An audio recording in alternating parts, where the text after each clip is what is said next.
Pregnant सास। जमाना कितना भी बदल जाए, इतना भी नहीं कि बहू घर आए और सास गर्भवती दिख जाए। देखो मीरा, माँ का पूरा ख्याल रखना है, उनसे अब काम नहीं होता है। क्यों, क्या हो गया है? तुम्हारी माँ तो हट्टी कट्टी दिख रही है, पूरी शादी में घोड़ी की तरह नाची है, अब क्यों काम नहीं होता उनसे? वो माँ प्रेग्नेंट है ना, बच्चा होने वाला है। मैं कभी भी भाई बन जाऊंगा इस साल के अंत तक। क्या बोल रहे हो? वो सर पर हाथ रखकर बैठ जाती है। यार पहले क्यों नहीं बताया? कैसा मजाक है ये?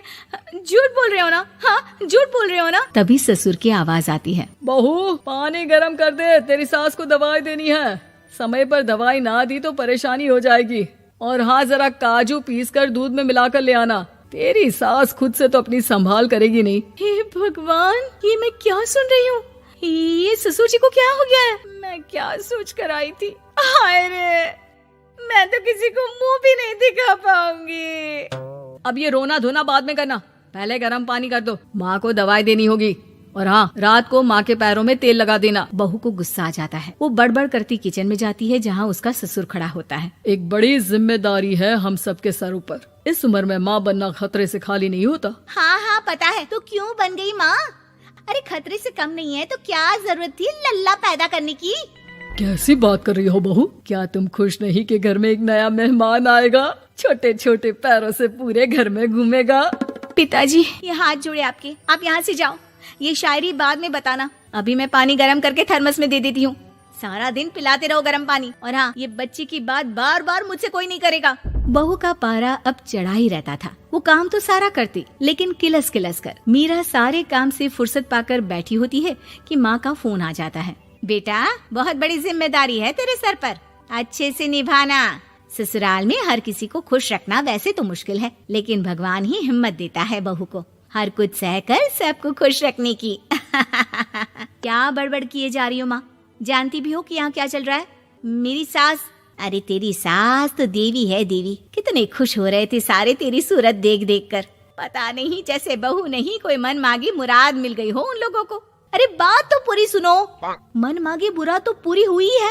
अरे मेरी सास को बच्चा होने वाला है, प्रेग्नेंट है वो। क्या बकवास कर रही है मीरा? ये बात किसी को कहना मत। मुझे तो बता दिया, लेकिन अब अपनी जबान सिल ले। कहाँ है तेरी सास? बात तो करा मेरी। पूछू जरा, पोता पोती खिलाने की उम्र में खुद का बच्चा खिलाने का शौक कहाँ से आ गया?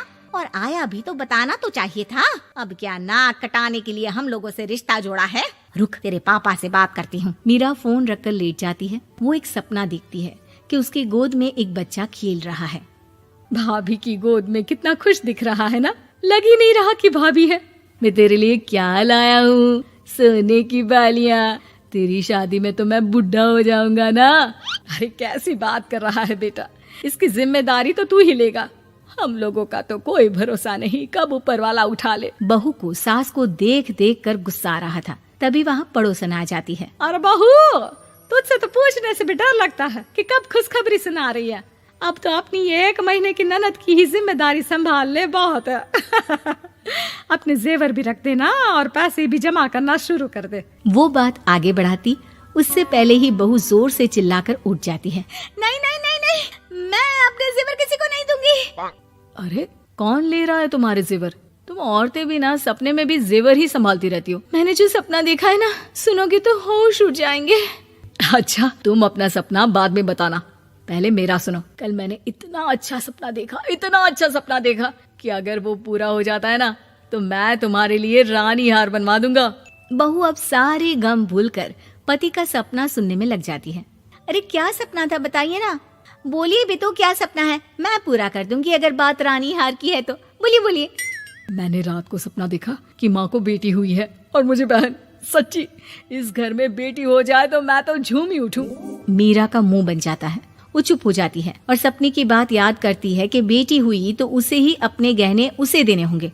फिर तो रानी हार की जरूरत पड़ेगी ही। भाई लड़की बड़ी होगी, उसकी शादी होगी तो जेवर तो चढ़ाने ही होंगे ना, कहाँ से आएंगे वो?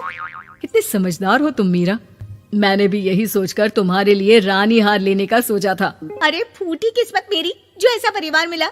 मेरे पापा की तो मैं अभी क्लास लगाती हूँ, जो सब जानते हुए भी ऐसे परिवार में मेरी शादी कर दी। बहू पिता को फोन लगाने ही वाली होती है कि ससुर की फिर से आवाज आती है। बहू गरम पानी ले आ जल्दी, थर्मस में खत्म हो गया है। बाद में खबर लेती हूँ मैं पापा की, पहले सास को गर्म पानी दिया हूँ। बहू अभी किचन में काम कर ही रही थी कि मीरा के मम्मी पापा आ जाते हैं। वो हाथ में ढेर सारे फल लेकर आते हैं। मीरा के पिता मीरा के ससुर से कहते हैं, लीजिए भाई साहब, ये फल रखिए, बहन जी को खिला दीजिएगा। वैसे कैसी है उनकी तबीयत? बस पता तो है आपको, ऐसे वक्त में जो होता है बस वही सब। मुझे तो सुनकर बहुत गुस्सा आया था, लेकिन चलिए, भाग्य में जो है लिखा उसे कौन टाल सकता है। डॉक्टर को दिखाए? हाँ, बस डॉक्टर आने ही वाला है। अच्छा हुआ आप लोग भी आ गए। उतने में एक सुंदर सी लेडी डॉक्टर आती है। पेशेंट कौन है आप? अरे नहीं जी, मैं तो बहू हूँ इस घर की।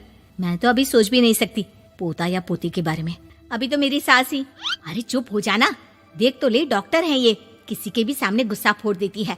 डॉक्टर कमरे में जाती है और थोड़ी देर बाद बाहर आ जाती है। पीछे से सास भी निकल आती है। हे भगवान, इतना दुख तो किसी को भी ना दे जितना मुझे दिया है। देखिए बहन जी, आप लोगों को तो ये सोचना भी नहीं चाहिए था। वही तो मैं भी कह रही थी कि आप लोगों के लिए तो सोचना भी गुनाह है, लेकिन अब पछताए होत क्या जब चिड़िया चुग गई खेत। डॉक्टर वहाँ से चली जाती है। मैं माँ नहीं बन सकती, मैं प्रेग्नेंट भी नहीं हूँ। ये कैसे? तुम तो बोल रही थी कि अरे वो गैस का दर्द था और पेट भी गैस से फूल रहा था। डॉक्टर ने चूर्ण दे दिया है, गर्म पानी से फांकना है। मैं अभी लाती हूँ गर्म पानी। अरे मैं तो गीजर ही लगा देती हूँ। हाय रे, खुशी के मारे पागल ना हो जाओ।